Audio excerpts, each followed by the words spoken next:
From our social media team. Happy birthday! At happy birthday din po kay Conde Batak, ang aking friend dyan po sa Senado. Happy birthday! Paano? Batian na po tayo sa mga nakatutok po sa atin ngayon online kay Bonifacia. Nawala po yung pangalan nyo at gumagalaw. Bonifacia Calagwas po ba? Tama? Hello po. Hello po kay Ea and Jean, kay RS Martin, Ruby Watiwat, at si... Ang bilis gumalaw. Oo nga, bilis gumalaw.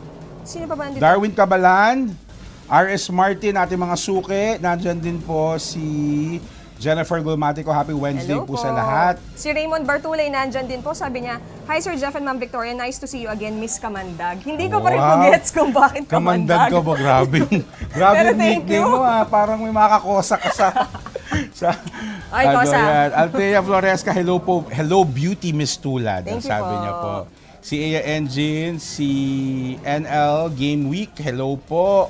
Si Pedrito Perez, pinapabati po ang kanyang son-in-law na si Ronel Blanco, watching from Isabel Leyte. Salamat po. Baby Happy birthday. Agon, shout out sa Curada and Sebastian family. Happy watching now from Malate, Maynila. Chuchay Choing, hello po.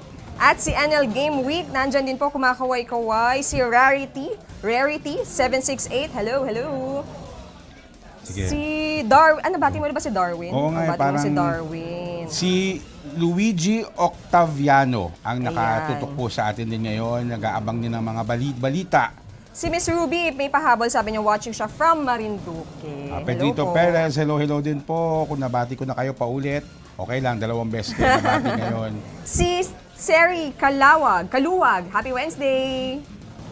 Sino Si pa ba? Tita Elbe Sato, hello po. Watching din po siya. Ang dami ha? Mabilis Sana po po. nakatutok din po kayo sa mga balitang binabantayan po natin. Mabilis gumagalaw Oo nga po. Sa mga nanonood po ngayon, after po itong TV Patrol Express, sabay pwede nyo pong samahan si Zen Hernandez ngayon na nagsasagawa rin po sila ng special tungkol po sa inaantay po na desisyon sa ICC. Ito po yung jurisdiction, kung dapat ba na dinidinig ng ICC itong kaso ni Pangulong Duterte, umalis na raw tayo. Oo. Umalis na tayo sa Rome Statute. Siyempre, ongoing din po yung impeachment hearing, kaya marami po nangyayari. Kaya, Balikan na po natin ang mga balitang hatid ng TV Patrol Express.